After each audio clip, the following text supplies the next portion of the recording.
Primera epístola a los Corintios. Introducción. Destinatario, saludo, acción de gracias, capítulo 1. Pablo, llamado a ser apóstol de Cristo Jesús por la voluntad de Dios, y Sostenes, el hermano, a la iglesia de Dios que está en Corinto, a los santificados en Cristo Jesús, llamados a ser santos, con cuantos en cualquier lugar invocan el nombre de Jesucristo, Señor nuestro, y de ellos, gracia a ustedes y paz de parte de Dios, Padre nuestro y del Señor Jesucristo. Doy gracias a Dios sin cesar por ustedes, a causa de la gracia de Dios, que les ha sido otorgada en Cristo Jesús, pues en él han sido enriquecidos en todo, en toda palabra y conocimiento, en la medida en que se ha consolidado entre ustedes el testimonio de Cristo. Así ya no les falta ningún don de gracia a los que esperan la revelación de nuestro Señor Jesucristo.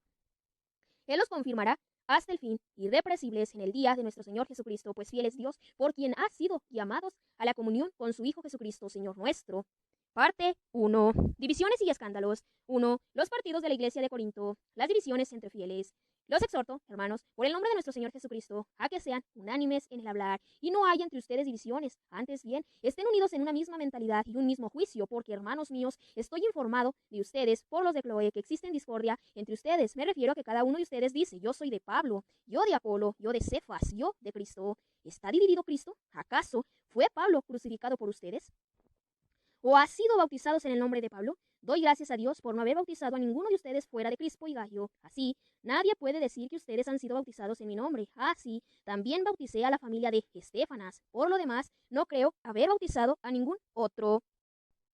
Sabiduría del mundo y sabiduría cristiana. ¿Por qué no me envió Cristo a bautizar, sino a predicar el evangelio, y no con palabras sabias, para no desvirtuar la cruz de Cristo? Pues la predicación de la cruz es una locura para los que se pierden, más para los que se salvan. Para nosotros es fuerza de Dios, porque dice la Escritura: destruiré la sabiduría de los sabios e inutilizaré la inteligencia de los inteligentes. ¿Dónde está el sabio? ¿Dónde el docto? ¿Dónde el intelectual de este mundo? ¿Acaso no entonteció Dios la sabiduría del mundo? De hecho, como el mundo mediante su propia sabiduría no conoció a Dios en su divina sabiduría, quiso Dios salvar a los creyentes mediante la locura de la predicación. Así, mientras los judíos piden signos y los griegos buscan sabiduría, nosotros predicamos a un Cristo crucificado. Escándalo para los judíos, locura para los gentiles, más para los llamados lo mismos judíos que griegos. Un Cristo, fuerza de Dios y sabiduría de Dios, porque la locura divina es más sabia que los hombres y la debilidad divina más fuerte que los hombres. Miren, hermanos, quienes han sido llamados, no hay muchos sabios según la carne, ni muchos poderosos, ni muchos de la nobleza. Ha escogido Dios más bien a los locos del mundo para confundir a los sabios, y ha escogido Dios a los débiles del mundo para confundir a los fuertes. Lo plebeyo y despreciable del mundo ha escogido Dios, lo que no es, para reducir a la nada lo que es, para que ningún mortal se glorie en la presencia de Dios. De él les viene que ustedes estén en Cristo Jesús, al cual hizo Dios para nosotros sabiduría de Dios, justicia, santificación y redención, a fin de que, como dice la Escritura, el que se glorie, gloriese en el Señor. Capítulo 2. Pues yo, hermanos, cuando fui a ustedes, no fui con el prestigio de la palabra o de la sabiduría a anunciarles el misterio de Dios, pues no quise saber entre ustedes sino a Jesucristo y este crucificado, y me presenté ante ustedes débil, tímido y tembloroso, y mi palabra y mi predicación no se apoyaban en persuasivos discursos de sabiduría, sino en la demostración del Espíritu y de su poder, para que su fe se fundara, no en sabiduría de hombres, sino en el poder de Dios. Sin embargo, hablamos de sabiduría entre los perfectos, pero no de sabiduría de este mundo ni de los jefes de este mundo, abocados a la ruina, sino que hablamos de una sabiduría de Dios, misteriosa, escondida, destinada por Dios desde antes de los siglos para la gloria nuestra, desconocida de todos los jefes de este mundo. Pues de haberla conocido, no hubiera crucificado al Señor de la gloria. Más bien, como dice la Escritura, lo que ni el ojo vio, ni el oído oyó, ni al corazón del hombre llegó, lo que Dios preparó para los que lo aman. Porque a nosotros nos lo reveló Dios por medio del Espíritu, y el Espíritu todo lo sondea hasta las profundidades de Dios. En efecto, ¿qué hombre conoce lo íntimo del hombre, sino el Espíritu del hombre que está en él?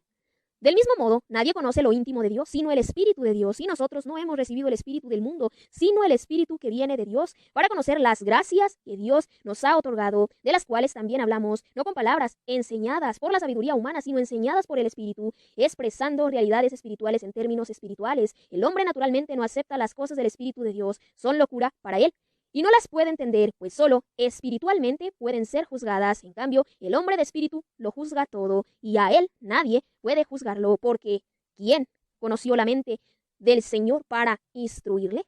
Pero nosotros tenemos la mente de Cristo. Capítulo 3. Yo, hermanos, no puedo hablarles como a hombres espirituales, sino como a carnales, como a niños en Cristo. Les di a beber leche y no alimento sólido, pues todavía no lo podían soportar, ni aún lo soportan al presente, pues todavía son carnales, porque mientras haya entre ustedes envidia y discordia, no es verdad que son carnales y viven a lo humano. Cuando dice uno: yo soy de Pablo, y otro: yo soy de Apolo, ¿no proceden al modo humano? La verdadera misión de los predicadores. ¿Qué es, pues, Apolo? ¿Qué es Pablo?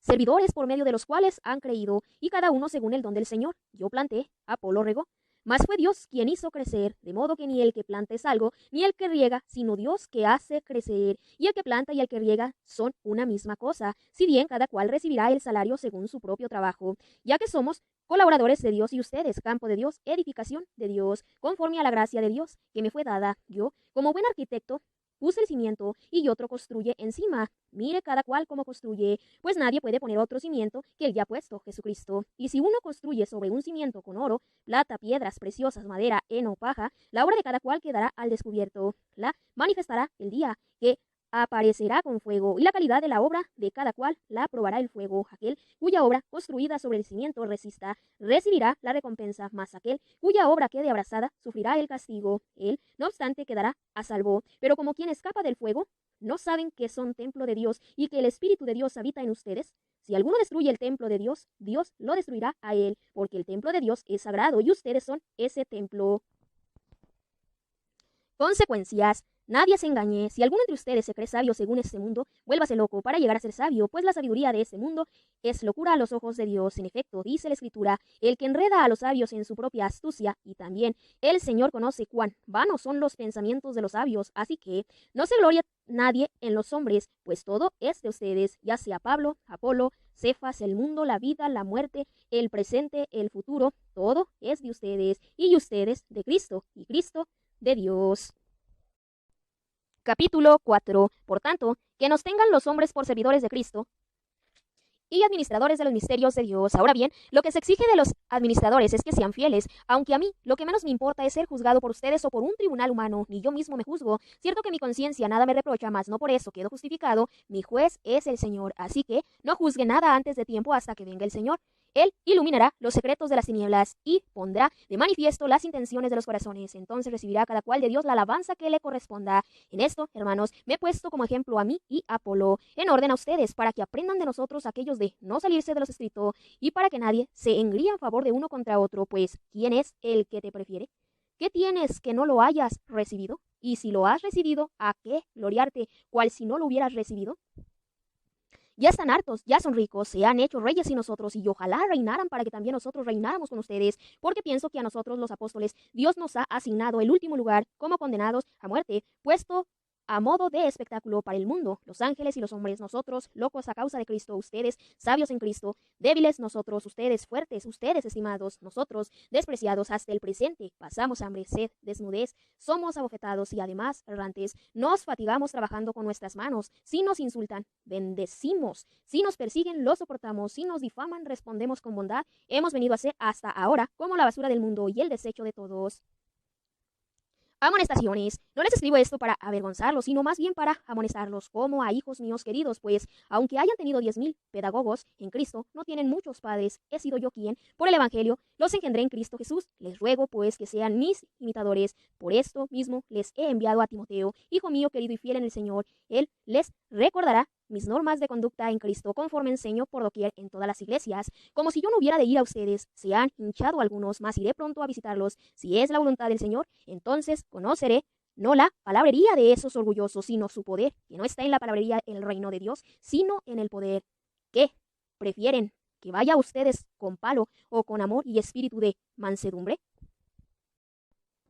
2. El caso del incestuoso, capítulo 5. Por todas partes se oye hablar de una inmoralidad tal entre ustedes, que no se da ni entre los gentiles, hasta el punto de que uno de ustedes vive con la mujer de su padre, y ustedes andan tan hinchados, y no han hecho más bien duelo para que fuera expulsado de entre ustedes el autor de semejante acción. Pues bien, yo por mi parte, corporalmente ausente, pero presente en espíritu, he juzgado ya, como si me hallara presente al que así obró, que en nombre del Señor Jesús, reunidos ustedes y mi espíritu con el poder de Jesús, Señor nuestro, se ha entregado ese individuo a Satanás para mortificar su sensualidad a fin de que el espíritu se salve en el día del Señor. ¿No está bien su orgullo?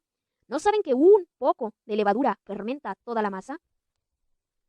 Eliminen la levadura vieja para hacer masa nueva, pues son nacimos, porque nuestro Cordero Pascual Cristo ha sido inmolado. Así que celebremos la fiesta, no con vieja levadura, ni con levadura de malicia e inmoralidad, sino con nacimos de sinceridad y verdad.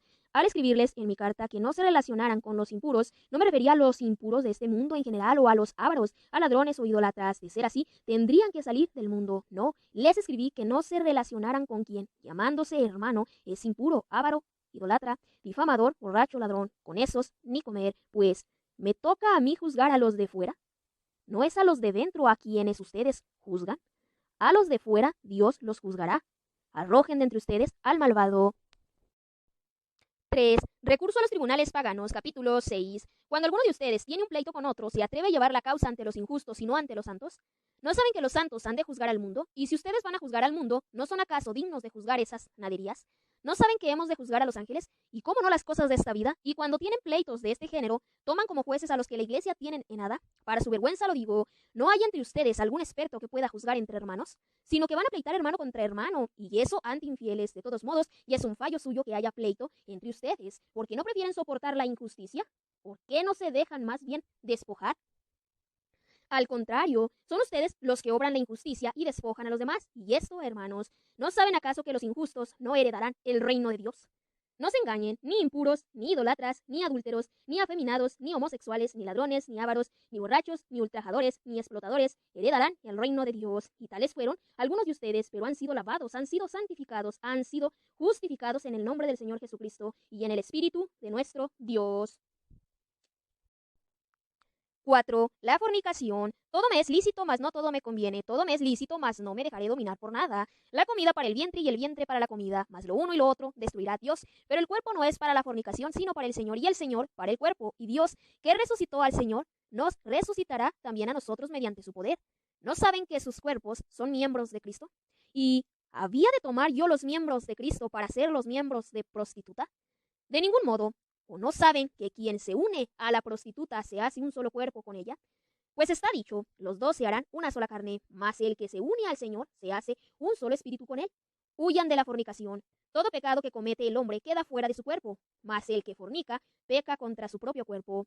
¿O no saben que su cuerpo es templo del Espíritu Santo que está en ustedes y han recibido de Dios y que no se pertenecen? Han sido bien comprados. Glorifiquen, por tanto, a Dios en su cuerpo.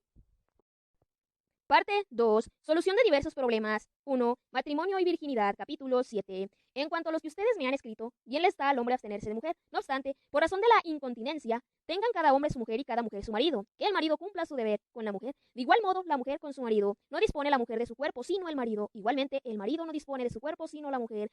No se nieguen el uno al otro, sino de mutuo acuerdo por cierto tiempo, para darse a la oración. Luego, vuelvan a estar juntos para que Satanás no los tiente por su incontinencia. Lo que les digo es una concesión, no un mandato. Mi deseo sería que todos fueran como yo, mas cada cual tiene de Dios su gracia particular, unos de una manera, otros de otra. No obstante, digo a los solteros y a las viudas, bien les está quedarse como yo, pero si no pueden contenerse, que se casen. Mejor es casarse que abrazarse. En cuanto a los casados, les ordeno, no yo sino el Señor, que la mujer no se separe del marido, mas en el caso de separarse, que no vuelva a casarse, o que se reconcilie con su marido, y que el marido no se divorcie de su mujer. En cuanto a lo demás, digo yo, no el Señor. Si un hermano tiene una mujer no creyente y ella consiente en vivir con él, no se divorcie de ella. Y si una mujer tiene un marido no creyente y él consiente en vivir con ella, no se divorcie, pues el marido no creyente queda santificado por su mujer, y la mujer no creyente queda santificada por el marido creyente. De otro modo, sus hijos serían impuros, mas ahora son santos. Pero si la parte no creyente quiere separarse, que se separe. En ese caso, el hermano o la hermana no están obligados. Para vivir en paz, los llamó el Señor. Pues, ¿qué sabes tú, mujer, si salvarás a tu marido? ¿Y qué sabes tú, marido, si salvarás a tu mujer? Por lo demás, que cada cual viva conforme le asignó el Señor, cada cual como le ha llamado Dios. Es lo que ordenó en todas las iglesias, que fue uno llamado siendo circunciso, no lo disimule, que fue llamado siendo incircunciso, no se circuncide. La circuncisión es nada y nada la incircuncisión. Lo que importa es el cumplimiento de los mandamientos de Dios, que permanezca cada cual en la condición en que lo halló la llamada de Dios. Eras esclavo cuando fuiste llamado, no te preocupes, y aunque puedas hacerte libre, aprovecha más bien tu condición de esclavo, pues el que recibió la llamada del Señor siendo esclavo es un liberto del Señor. Igualmente, el que era libre cuando recibió la llamada es un esclavo de Cristo. Han sido bien comprados, no se hagan esclavos de los hombres, hermanos, permanezca cada cual ante Dios en la condición en que fue llamado. Acerca de la virginidad, no tengo precepto del Señor, doy, no obstante, un consejo, como quien, por la misericordia de Dios.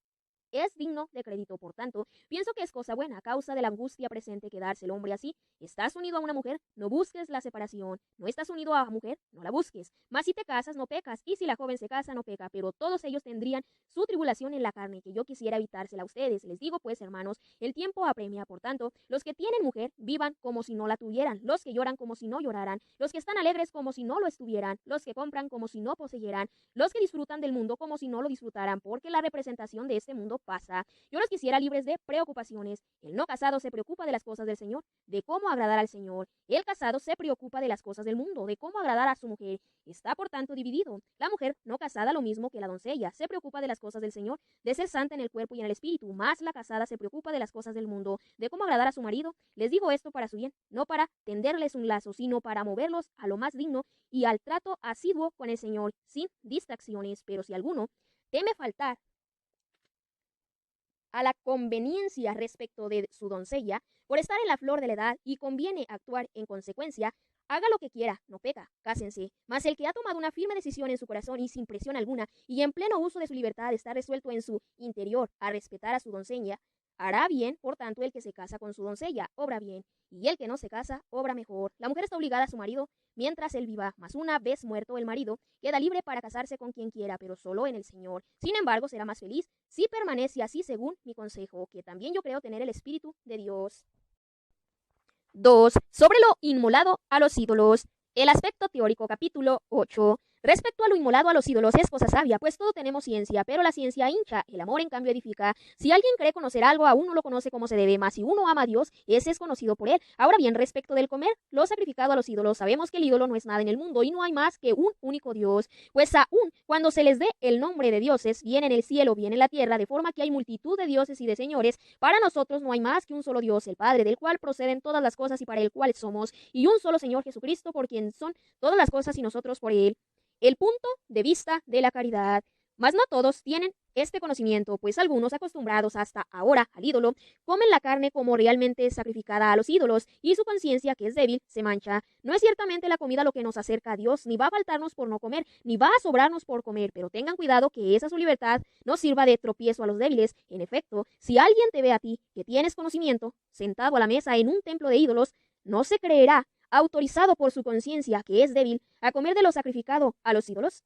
Y por tu conocimiento se pierde el débil, un hermano por quien murió Cristo, y pecando así contra sus hermanos, hiriendo su conciencia, que es débil, pecan contra Cristo. Por tanto, si un alimento causa escándalo a mi hermano, nunca comeré carne para no dar escándalo a mi hermano. El ejemplo de Pablo, capítulo 9. ¿No soy yo libre? ¿No soy yo apóstol? ¿Acaso no he visto yo a Jesús, Señor nuestro?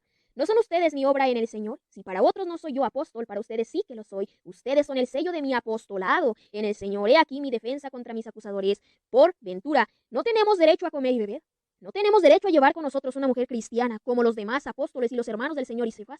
¿Acaso únicamente Bernabé y yo estamos privados del derecho de no trabajar? ¿Quién hace de soldado a costa propia? ¿Quién planta una viña y no come de sus frutos? ¿Quién apacienta un rebaño y no se alimenta de su leche? ¿Hablo acaso al modo humano o no lo dice también la ley? Porque está escrito en la ley de Moisés, no pondrás bozal al buey que trilla. ¿Es que se preocupa Dios de los bueyes? ¿O no dice más bien por nosotros? Por nosotros ciertamente se escribió, pues el que ara en esperanza debe arar. Y el trillador trilla con la esperanza de recibir su parte. Si en ustedes hemos sembrado bienes espirituales, que mucho que recojamos de ustedes bienes materiales. Si otros tienen estos derechos sobre ustedes, no los tenemos más nosotros. Sin embargo, nunca hemos hecho uso de estos derechos. Al contrario, todos los soportamos para no crear obstáculo al evangelio de Cristo. ¿No saben que los ministros del culto viven de los dones del templo? ¿Que los que sirven al altar del altar participan? Del mismo modo, también el Señor ha ordenado que los que predican el Evangelio vivan del Evangelio, mas yo de ninguno de esos derechos de hecho uso, y no escribo esto para que se haga así conmigo, antes morir. Esta gloria nadie me la arrebatará. Predicar el Evangelio no es para mí ningún motivo de gloria, es más bien un deber que me incumbe. Ay de mí si no predico el Evangelio. Si lo hiciera por propia iniciativa, ciertamente tendría derecho a una recompensa, mas si lo hago forzado es una misión que se me ha confiado. Ahora bien, ¿cuál es mi recompensa? Predicar el Evangelio, entregándolo gratuitamente renunciando al derecho que me confiere el Evangelio, efectivamente, siendo libre de todos, me he hecho esclavo de todos para ganar a los más que pueda. Con los judíos me he hecho judío para ganar a los judíos, con los que están bajo la ley, como quien está bajo la ley, aún sin estarlo, para ganar a los que están bajo ella, con los que están sin ley, como quien está sin ley, para ganar a los que están sin ley, no estando yo sin ley de Dios, sino bajo la ley de Cristo. Me he hecho débil con los débiles para ganar a los débiles, me he hecho todo a todos para salvar a toda costa a algunos, y todo esto lo hago por el Evangelio para ser partícipe del mismo. ¿No saben que en las carreras del estadio todos corren, mas uno solo recibe el premio? Corran de manera que lo consigan. Los atletas se privan de todo, y eso por una corona corruptible, nosotros en cambio por una incorruptible. Así pues, yo corro, no como la aventura, y ejerzo el pugilato, no como dando golpes en el vacío, sino que golpeo mi cuerpo y lo esclavizo, no sea que, habiendo proclamado a los demás, resulte yo mismo descalificado. Lecciones de la historia de Israel, capítulo 10. No quiero que ignoren, hermanos, que nuestros padres estuvieron todos bajo la nube y todos atravesaron el mar, y todos fueron bautizados en relación con Moisés, en la nube y en el mar, y todos comieron el mismo alimento espiritual, y todos bebieron la misma bebida espiritual, pues bebían de la roca espiritual que les seguía, y la roca era Cristo. Pero la mayoría de ellos no fue del agrado de Dios, pues sus cuerpos quedaron tendidos en el desierto. Estas cosas se dieron para ejemplo nuestro, para que no codiciemos lo malo como ellos lo codiciaron. No se hagan idolatras al igual que algunos de ellos, como dice la Escritura. Se sentó el pueblo a comer y beber y se levantó a divertirse. Ni forniquemos como algunos de ellos fornicaron y cayeron muertos 23,000 en un solo día. Ni tentemos al Señor como algunos de ellos lo tentaron y perecieron víctimas de las serpientes. Ni murmuren como algunos de ellos murmuraron y perecieron bajo el exterminador. Todo esto les acontecía en figura y fue escrito para aviso de los que hemos llegado a la plenitud de los tiempos. Así pues, el que crea estar en pie, mire no caiga. No han sufrido ustedes tentación superior a la medida humana. Y fiel es Dios, que no permitirá sean tentados sobre sus fuerzas. Antes bien, con la tentación les dará modo de poderla resistir con éxito. Los banquetes sagrados, no pactar con la idolatría. Por eso, queridos, huyan de la idolatría. Les hablo como a personas sensatas. Juzguen ustedes lo que digo. La copa de bendición que bendecimos, ¿no es acaso comunión con la sangre de Cristo? Y el pan que partimos, ¿no es comunión con el cuerpo de Cristo? Porque uno solo es el pan, aun siendo muchos, un solo cuerpo somos, pues todos participamos del mismo pan. Fíjense en Israel, según la carne, los que comen de las víctimas sacrificiales, ¿no están acaso en comunión con el altar? ¿Qué digo pues? ¿Que lo inmolado a los ídolos es algo? ¿O que los ídolos son algo? Pero si lo que inmolan los gentiles, lo inmolan a los demonios y no a Dios. Y yo no quiero que ustedes entren en comunión con los demonios. No pueden beber de la copa del Señor y de la copa de los demonios. No pueden participar de la mesa del Señor y de la mesa de los demonios. ¿O es que queremos provocar los celos del Señor? ¿Somos acaso más fuertes que Él? Soluciones prácticas. Todo es lícito, mas no todo es conveniente. Todo es lícito, mas no todo edifica. Que nadie procure su propio interés, sino el de los demás. Coman todo lo que se vende en el mercado sin plantearse cuestiones de conciencia, pues del Señor es la tierra y todo cuanto contiene. Si un infiel los invita y ustedes aceptan, coman todo lo que les presente sin plantearse cuestiones de conciencia. Mas si alguien les dice, esto ha sido ofrecido en sacrificio, no lo coman, a causa del que lo advirtió y por motivos de conciencia. No me refiero a tu conciencia, sino a la del otro, pues, ¿cómo va a ser juzgada la libertad de mi conciencia por una conciencia ajena? Si yo tomo algo dando gracias, ¿por qué voy a ser reprendido por aquello mismo que tomo dando gracias? Conclusión, por tanto, ya coman, ya beban o hagan cualquier otra cosa, háganlo todo para gloria de Dios. No den motivo de escándalo ni a judíos, ni a griegos, ni a la iglesia de Dios, lo mismo que yo, que me esfuerzo por agradar a todos en todo, sin procurar mi propio interés, sino el de todos, para que se salven. Capítulo 11. Sean mis imitadores como lo soy de Cristo. 3. El buen orden en las asambleas. El hombre y la mujer ante el Señor. Los alabo porque en todas las cosas se acuerdan de mí y conservan las tradiciones tal como se las he transmitido. Sin embargo, quiero que sepan que la cabeza de todo hombre es Cristo, y la cabeza de la mujer es el hombre, y la cabeza de Cristo es Dios. Todo hombre que ora o profetiza con la cabeza cubierta afrenta su cabeza, y toda mujer que ora o profetiza con la cabeza descubierta afrenta su cabeza. Es como si estuviera rapada. Por tanto, si una mujer no se cubre la cabeza, que se corte el pelo, y si es afrentoso para una mujer cortarse el pelo o raparse, que se cubra. El varón no debe cubrir la cabeza, pues es imagen de la gloria de Dios, pero la mujer es gloria del varón. En efecto, no procede el varón de la mujer, sino la mujer del varón, ni fue creado el varón por razón de la mujer, sino la mujer por razón del varón. He ahí, porque debe llevar la mujer sobre la cabeza una señal de sujeción por razón de los ángeles. Por lo demás, ni la mujer sin el varón, ni el varón sin la mujer en el Señor. Porque si la mujer procede del varón, el varón a su vez nace mediante la mujer, y todo proviene de Dios. Juzguen por ustedes mismos. ¿Está bien que la mujer ore a Dios con la cabeza descubierta? ¿No les enseña la misma naturaleza que es una afrenta para el varón la cabellera, mientras es una gloria para la mujer la cabellera? En efecto, la cabellera le ha sido dada a modo de velo. De todos modos, si alguien quiere discutir, no es esa nuestra costumbre, ni la de las iglesias de Dios. La cena del Señor. Al dar estas disposiciones, no los alabo, porque sus reuniones son más para mal que para bien, pues, ante todo, oigo que, al reunirse en la asamblea, hay entre ustedes divisiones, y lo creo en parte. Desde luego, tiene que haber entre ustedes disensiones para que se ponga de manifiesto quiénes son los auténticos entre ustedes. Cuando se reúnen, pues, en común, eso no es comer la cena del Señor, porque cada uno come primero su propia cena, y mientras uno pasa hambre, otro se embriaga. ¿No tienen casas para comer y beber? ¿O es que desprecian a la iglesia de Dios y avergüenzan a los que no tienen? ¿Qué voy a decirles? ¿Alabarlos? En eso no los alabo, porque yo recibí del Señor lo que les transmití. Que el Señor Jesús, la noche en que era entregado, tomó pan, dando gracia, lo partió y dijo: este es mi cuerpo que se entrega por ustedes, hagan esto en memoria mía. Asimismo tomó el cáliz después de cenar, diciendo: esta copa es la nueva alianza en mi sangre. Cuantas veces la beban, háganlo en memoria mía, pues cada vez que coman este pan y beban de este cáliz, anuncian la muerte del Señor hasta que venga. Por tanto, quien coma el pan o beba el cáliz del Señor indignamente será reo del cuerpo y de la sangre del Señor.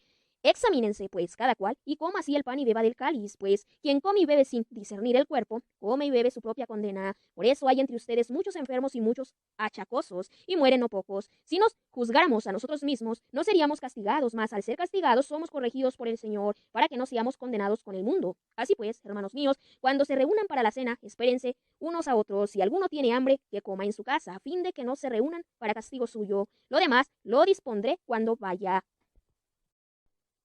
Los dones espirituales o carismas, capítulo 12. En cuanto a los dones espirituales, no quiero, hermanos, que estén en la ignorancia. Sabe que cuando eran gentiles se dejaban arrastrar ciegamente hacia los ídolos mudos. Por eso les hago saber que nadie, movido por el Espíritu de Dios, puede decir: maldito sea Jesús. Y nadie puede decir: Jesús es Señor, sino movido por el Espíritu Santo. Diversidad y unidad de los carismas. Hay diversidad de carismas, pero un mismo espíritu, diversidad de ministerios, pero un mismo Señor, diversidad de actuaciones, pero un mismo Dios que obra todo en todos. A cada cual se le otorga la manifestación del espíritu para provecho común, porque a uno se le da por el espíritu palabra de sabiduría, a otro palabra de ciencia según el mismo espíritu, a otro fe en el mismo espíritu, a otro carisma de curaciones en el único espíritu, a otro poder de milagros, a otro profecía, a otro discernimiento de espíritus, a otro diversidad de lenguas, a otro don de interpretarlas. Pero todas estas cosas las obra un mismo y único espíritu, distribuyéndolas a cada uno en particular según su voluntad. El símil del cuerpo. Pues del mismo modo que el cuerpo es uno, aunque tiene muchos miembros y todos los miembros del cuerpo, no obstante su pluralidad, no forman más que un solo cuerpo. Así también Cristo, porque en un solo espíritu hemos sido todos bautizados, para no formar más que un cuerpo, judíos y griegos, esclavos y libres, y todos hemos bebido de un solo espíritu. Así también el cuerpo no se compone de un solo miembro, sino de muchos. Si dijera el pie: puesto que no soy mano, yo no soy del cuerpo, ¿dejaría de ser parte del cuerpo por eso? Y si el oído dijera: puesto que no soy ojo, no soy del cuerpo, ¿dejaría de ser parte del cuerpo por eso? Si todo el cuerpo fuera ojo, ¿dónde quedaría el oído? Y si fuera todo oído, ¿dónde el olfato? Ahora bien, Dios puso cada uno de los miembros en el cuerpo según su voluntad.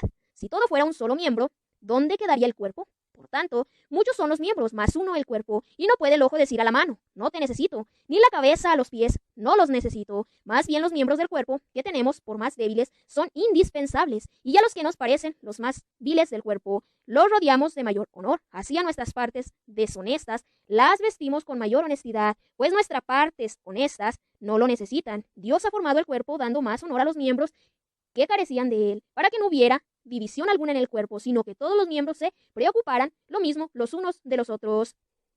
Si sufre un miembro, todos los demás sufren con él. Si un miembro es honrado, todos los demás toman parte en su gozo. Ahora bien, ustedes son el cuerpo de Cristo y sus miembros cada uno a su modo, y así los puso Dios en la iglesia: primeramente los apóstoles, en segundo lugar los profetas, en tercer lugar los maestros, luego los milagros, luego el don de las curaciones, de asistencia, de gobierno, diversidad de lenguas. ¿Acaso todos son apóstoles? ¿O todos profetas? ¿Todos maestros? ¿Todos con poder de milagros? ¿Todos con carisma de curaciones? ¿Hablan lenguas todos? ¿Interpretan todos? Jerarquía entre los carismas, himno a la caridad. Aspiren a los carismas superiores, y aún les voy a mostrar un camino más excelente. Capítulo 13. Aunque hable las lenguas de los hombres y de los ángeles, si no tengo caridad, soy como bronce que suena o cimbalo que retiñe. Aunque tenga el don de profecía y conozca todos los misterios y toda la ciencia, aunque tenga plenitud de fe como para trasladar montañas, si no tengo caridad, nada soy. Aunque reparta todos mis bienes y entregue mi cuerpo a las llamas, si no tengo caridad, nada me aprovecha. La caridad es paciente, es amable. La caridad no es envidiosa, no es jactanciosa, no se engríe, es decorosa, no busca su interés, no se irrita, no toma en cuenta el mal, no se alegra de la injusticia, se alegra con la verdad. Todo lo excusa, todo lo cree, todo lo espera, todo lo soporta. La caridad no acaba nunca. Desaparecerán las profecías, cesarán las lenguas, desaparecerá la ciencia, porque parcial es nuestra ciencia y parcial nuestra profecía. Cuando venga lo perfecto, desaparecerá lo parcial. Cuando yo era niño, hablaba como niño, pensaba como niño, razonaba como niño. Al hacerme hombre, dejé todas las cosas de niño. Ahora vemos en un espejo, en enigma, entonces veremos cara a cara. Ahora conozco de un modo parcial, pero entonces conoceré como soy conocido. Ahora subsisten la fe, la esperanza y la caridad. Estas tres, pero la mayor de todas ellas es la caridad. Jerarquía de los carismas en razón de la utilidad común, capítulo 14. Busquen la caridad, pero aspiren también a los dones espirituales, especialmente a la profecía, pues el que habla en lenguas no habla a los hombres sino a Dios. En efecto, nadie lo entiende. Dice en espíritu cosas misteriosas. Por el contrario, el que profetiza habla a los hombres para su edificación, exhortación y consolación. El que habla en lenguas se edifica a sí mismo, el que profetiza edifica a toda la asamblea. Deseo que hablen todos en lenguas, prefiero sin embargo que profeticen, pues el que profetiza supera al que habla en lenguas, a no ser que también interprete, para que la asamblea reciba edificación. Y ahora, hermanos, supongamos que yo vaya a ustedes hablándoles en lenguas. ¿Qué les aprovecharía yo si mi palabra no les trajera ni revelación, ni ciencia, ni profecía, ni enseñanza? Así sucede con los instrumentos musicales, inanimados como la flauta o la cítara. Si no dan distintamente los sonidos, ¿cómo se conocerá lo que toca la flauta o la cítara? Y si la trompeta no da sino un sonido confuso, ¿quién se preparará para la batalla? Así también ustedes, si al hablar no pronuncian palabras inteligibles, ¿cómo se entenderá lo que dicen? Es como si hablaran al viento. Hay en el mundo no sé cuánta variedad de lenguas y ninguna carece de sentido, mas si yo desconozco el sentido de una lengua, seré un extranjero para el que me habla, y el que me habla un extranjero para mí. Así pues, ya que aspiran a los dones espirituales, procuren abundar en ello para la edificación de la asamblea. Por tanto, el que habla en lenguas pide el don de interpretarlas, porque si oro en lenguas, mi espíritu ora, pero mi mente queda sin fruto. Entonces, ¿qué hacer? Oraré con el espíritu, pero oraré también con la mente. Cantaré salmos con el espíritu, pero también los cantaré con la mente, porque si no bendices más que con el espíritu, ¿cómo dirá? Amén. A tu acción de gracias, el que ocupa el lugar del simple fiel, pues no sabe lo que dices, ¿cierto? Tu acción de gracias es excelente, pero el otro no se edifica. Doy gracias a Dios porque hablo en lenguas más que todos ustedes, pero en la asamblea prefiero decir 5 palabras con sentido para instruir a los demás que 10,000 en lenguas. Hermanos, no sean niños en mentalidad, sean niños en malicia, pero hombres maduros en mentalidad. Está escrito en la ley. Por hombres de lenguas extrañas y por boca de extraños hablaré yo a este pueblo, y ni así me escucharán, dice el Señor. Así pues, las lenguas sirven de signo, no para los creyentes, sino para los infieles. En cambio, la profecía, no para los infieles, sino para los creyentes. Por ejemplo, si se reúne toda la asamblea y todos hablan en lenguas y entran en ella simples, fieles o infieles, ¿no dirán que están locos? Por el contrario, si todos profetizan y entra un infiel o un simple fiel, será convencido por todos, juzgado por todos. Los secretos de su corazón quedarán al descubierto y, postrado rostro en tierra, adorará a Dios, confesando: Dios está verdaderamente entre ustedes. Los carismas, reglas prácticas. ¿Qué concluir, hermanos? Cuando se reúnen, cada cual puede tener un salmo, una instrucción, una revelación, un discurso en lenguas, una interpretación, pero que todo sea para edificación. Si se habla en lenguas, que hablen 2 o lo más 3 y por turno, y que haya un intérprete. Si no hay quien interprete, guárdense silencio en la asamblea. Hable cada cual consigo mismo y con Dios. En cuanto a los profetas, hablen 2 o 3 y los demás juzguen. Si algún otro que está sentado tiene una revelación, cállese el primero. Pueden profetizar todos ustedes por turno para que todos aprendan y sean exhortados. Pero los espíritus de los profetas están sometidos a los profetas, pues Dios no es un Dios de confusión, sino de paz. Como en todas las iglesias de los santos, las mujeres cállense en las asambleas, que no les está permitido tomar la palabra. Antes bien, estén sumisas como también la ley lo dice. Si quieren aprender algo, pregúntenlo a sus propios maridos en casa, pues es indecoroso que la mujer hable en la asamblea. ¿Acaso ha salido de ustedes la palabra de Dios? ¿O solamente a ustedes ha llegado? Si alguien se cree profeta o inspirado por el Espíritu, reconozca en lo que les escribo un mandato del Señor. Si no lo conoce, tampoco él es reconocido. Por tanto, hermanos, aspiren al don de la profecía y no estorben que se hablen lenguas, pero hágase todo con decoro y orden. Parte 3. La resurrección de los muertos. El hecho de la resurrección, capítulo 15. Les hago saber, hermanos, el evangelio que les prediqué, que han recibido y en el cual permanecen firmes, por el cual también son salvados. si lo guardan tal como se lo prediqué, si no, habrían creído en vano. Porque les transmití, en primer lugar, lo que a mi vez recibí, que Cristo murió por nuestros pecados según las Escrituras, que fue sepultado y que resucitó al tercer día según las Escrituras, que se apareció a Cefas y luego a los 12. Después se apareció a más de 500 hermanos a la vez, de los cuales todavía la mayor parte viven y otros murieron. Luego se apareció a Santiago, más tarde a todos los apóstoles, y en último término se me apareció también a mí, que soy como un aborto, pues yo soy el último de los apóstoles, indigno del nombre de apóstol, por haber perseguido a la iglesia de Dios. Mas, por la gracia de Dios, soy lo que soy, y la gracia de Dios no ha sido estéril en mí. Antes bien, he trabajado más que todos ellos, pero no yo, sino la gracia de Dios conmigo. Pues bien, tanto ellos como yo, esto es lo que predicamos, esto es lo que han creído. Ahora bien, si se predica que Cristo ha resucitado de entre los muertos, ¿cómo andan diciendo algunos de ustedes que no hay resurrección de los muertos? Si no hay resurrección de los muertos, tampoco Cristo resucitó. Y si no resucitó Cristo, vacía es nuestra predicación, vacía también su fe. Y quedamos como testigos falsos de Dios, porque hemos atestiguado contra Dios que resucitó a Cristo, a quien no resucitó, si es que los muertos no resucitan. Porque si los muertos no resucitan, tampoco Cristo resucitó. Y si Cristo no resucitó, su fe es vana, están todavía en sus pecados. Por tanto, también los que durmieron en Cristo perecieron. Si solamente para esta vida tenemos puesta nuestra esperanza en Cristo, somos los hombres más dignos de compasión, pero no. Cristo resucitó de entre los muertos como primicia de los que murieron, porque habiendo venido por un hombre la muerte, también por un hombre viene la resurrección de los muertos. Pues del mismo modo que por Adán mueren todos, así también todos revivirán en Cristo. Pero cada cual en su rango, Cristo como primicia, luego los de Cristo en su venida, luego el fin, cuando entregue a Dios Padre el reino, después de haber destruido todo principado, dominación y potestad, porque Él debe reinar hasta que ponga a todos sus enemigos bajo sus pies. El último enemigo en ser destruido será la muerte, porque ha sometido todas las cosas bajo sus pies. Mas cuando dice que todo está sometido, es evidente que se excluye a aquel que ha sometido a él todas las cosas. Cuando hayan sido sometidas a él todas las cosas, entonces también el Hijo se someterá a aquel que ha sometido a él todas las cosas, para que Dios sea todo en todos.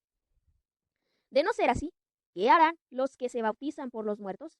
Si los muertos no resucitan en manera alguna, ¿por qué bautizarse por ellos? Y nosotros mismos, ¿por qué nos ponemos en peligro a todas horas? Cada día estoy a la muerte, sí, hermanos, como que ustedes son mi orgullo, en Cristo Jesús Señor nuestro, cada día estoy en peligro de muerte. Si por motivos humanos luché en Efeso contra las bestias, ¿qué provecho saqué? Si los muertos no resucitan, comamos y bebamos que mañana moriremos. No se engañen, las malas compañías corrompen las buenas costumbres. Entren en razón, como conviene, y no pequen, que hay entre ustedes quienes desconocen a Dios. Para vergüenza suya lo digo. El modo de la resurrección. Pero dirá alguno, ¿cómo resucitan los muertos? ¿Con qué cuerpo vuelven a la vida? Necio, lo que tú siembras no recobra vida sino muere. Y lo que tú siembras no es el cuerpo que va a brotar, sino un simple grano de trigo, por ejemplo, o de alguna otra planta. Y Dios le da un cuerpo a su voluntad, a cada semilla su cuerpo. No toda carne es igual, sino que una es la carne de los hombres, otra la de los animales, otra la de las aves, otra la de los peces. Hay cuerpos celestes y cuerpos terrestres. Pero uno es el resplandor de los cuerpos celestes y otro el de los cuerpos terrestres. Uno es el resplandor del sol, otro el de la luna, otro el de las estrellas, y una estrella difiere de otra en el resplandor. Así también en la resurrección de los muertos se siembra corrupción, resucita incorrupción. Se siembra vileza, resucita gloria. Se siembra debilidad, resucita fortaleza. Se siembra un cuerpo animal, resucita un cuerpo espiritual. Pues si hay un cuerpo animal, hay también un cuerpo espiritual. En efecto, así es como dice la Escritura, fue hecho el primer hombre, Adán, alma viviente, el último, Adán, espíritu que da vida. Mas no es lo espiritual lo que primero aparece, sino lo animal, luego lo espiritual. El primer hombre salido de la tierra es terrestre, el segundo viene del cielo. Como el hombre terrestre, así son los hombres terrestres, como el celeste, así serán los celestes. Y del mismo modo que hemos llevado la imagen del hombre terrestre, llevaremos también la imagen del celeste. Les digo esto, hermanos, la carne y la sangre no pueden heredar el reino de Dios, ni la corrupción heredar la incorrupción. Miren, les revelo un misterio. No moriremos todos, mas todos seremos transformados. En un instante, en un pestañear de ojos, al toque de la trompeta final, pues sonará la trompeta, los muertos resucitarán incorruptibles y nosotros seremos transformados. En efecto, es necesario que este ser corruptible se revista de incorruptibilidad y que este ser mortal se revista de inmortalidad. Himno triunfal y conclusión. Y cuando este ser corruptible se revista de incorruptibilidad y este ser mortal se revista de inmortalidad, entonces se cumplirá lo que está escrito: la muerte ha sido devorada por la victoria. ¿Dónde está, oh muerte, tu victoria? ¿Dónde está, oh muerte, tu aguijón? El aguijón de la muerte es el pecado y la fuerza del pecado la ley, pero gracias sean dadas a Dios, que nos da la victoria por nuestro Señor Jesucristo. Así pues, hermanos míos amados, manténganse firmes, inconmovibles, progresando siempre en la obra del Señor, conscientes de que su trabajo no es vano en el Señor. Conclusión, recomendaciones, saludo final, capítulo 16. En cuanto a la colecta en favor de los santos, hagan también ustedes tal como mandé a las iglesias de Galacia. Los primeros días de la semana, cada uno de ustedes deposite lo que haya podido ahorrar, de modo que no se hagan las colectas precisamente cuando llegue yo, cuando me haya allí. Enviaré con cartas a los que hayan considerado dignos para que lleven a Jerusalén su liberalidad, y si conviene que vaya también yo, irán conmigo. Iré a donde ustedes después de haber atravesado Macedonia, pues por Macedonia pasaré, tal vez me detenga entre ustedes hasta pase ahí el invierno, para que ustedes dispongan lo necesario para donde vaya, pues no quiero ahora verlo solo de paso. Espero estar algún tiempo entre ustedes, si así lo permite el Señor. De todos modos, seguiré en Efeso hasta Pentecostés, porque se me ha abierto una puerta grande y prometedora, y los enemigos son muchos. Si llega Timoteo, procuren que éste, sin temor entre ustedes, pues trabaja como yo en la obra del Señor, que nadie lo menosprecie. Despídanlo en paz para que vuelva a mí, que lo espero con los hermanos. En cuanto a nuestro hermano Apolo, le he insistido mucho para que vaya a ustedes con los hermanos, pero no tiene intención alguna de ir ahora. Irá cuando tenga oportunidad. Velen, manténganse firmes en la fe, sean hombres, sean fuertes, háganlo todo con amor. Les hago una recomendación, hermanos. Saben que la familia de Estefanás son las primicias de Acaya y se entregaron al servicio de los santos. También ustedes muéstrense deferentes con ellos y con quienes con ellos trabajan y se afanan. Estoy lleno de la alegría por la visita de Estefanás, de Fortunato y de Acaico, que han suplido su ausencia. Ellos han tranquilizado mi espíritu y el de ustedes. Sepan apreciar a tales personas. Las iglesias de Asia los saludan. Les envían muchos saludos en el Señor. Aquila y Prisca, junto con la iglesia que se reúne en su casa, los saludan todos los hermanos. Salúdense los unos a los otros con el beso santo. El saludo va de mi mano, Pablo. El que no ame al Señor sea maldito. Maranata, la gracia del Señor Jesús sea con ustedes. Los amo a todos en Cristo Jesús.